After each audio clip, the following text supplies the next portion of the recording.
Hello everyone. Today I want to do a book review on a book called Fatfulness. If you have seen this book, I think most of you guys have seen because it's quite popular. And this book was recommended by my school library sir. He asked me to read and tell him what's in this book. I haven't tell him because we have this pandemic lockdown, so I thought I will do this video and I will share the video to him. So this book, Fatfulness, right?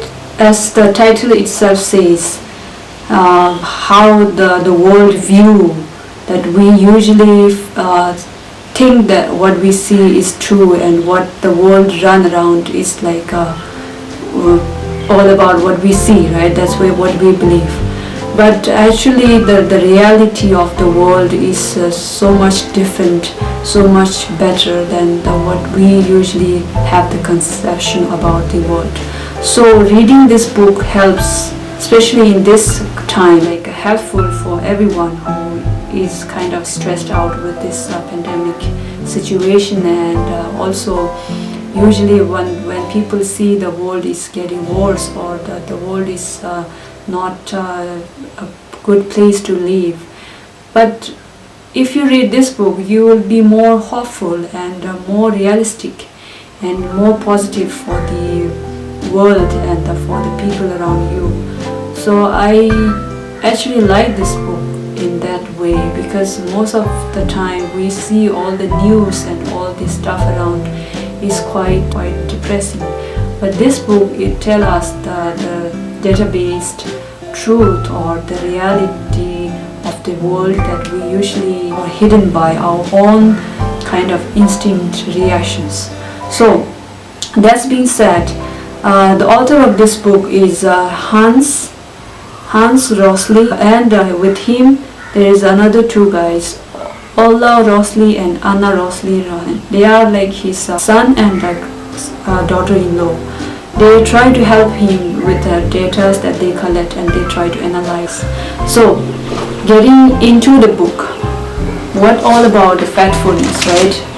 I want to tell you guys the gist or the summary of the book, which all kind of revolve around our own conceptions or our own misconceptions. We all have that tendency to kind of conceptualize those things that we see or the things that we are told by people and the media and the textbook or the education or whatever. So the fatfulness of the whole world, if you think about this, our world as our reality, and then there are some misconceptions that we always deal with, and then we kind of consumed into those misconceptions that and then make us so kind of stressed out and kind of feeling negative about the world reality.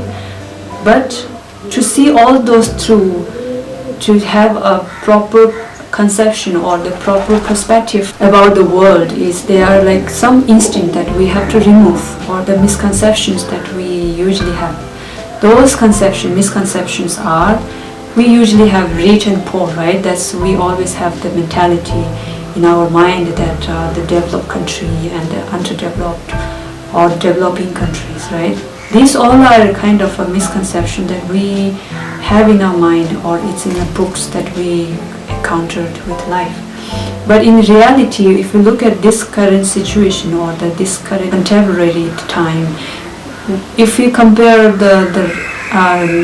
what do you call it, the country, the developing country or the developed country, all are kind of changed.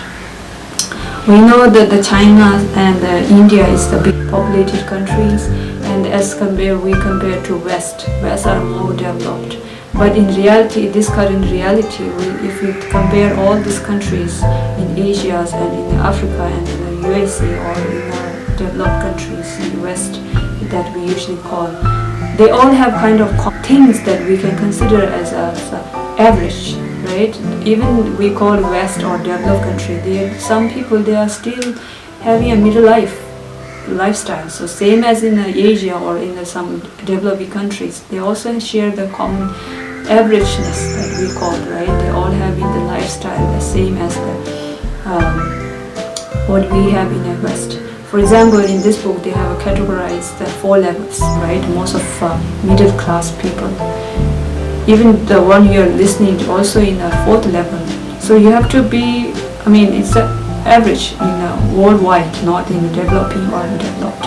We all are having a common average. So you cannot use rich and poor no more, and then you cannot use developing and developed country nowadays, because we are using those past years, the past knowledge in the 90s, 60s, because that time they kind of gap. So we, in a way, we have to upgrade our misconception, right? The second misconception is people have that misconception that world is getting worse. So you can trace your own country where you live right now.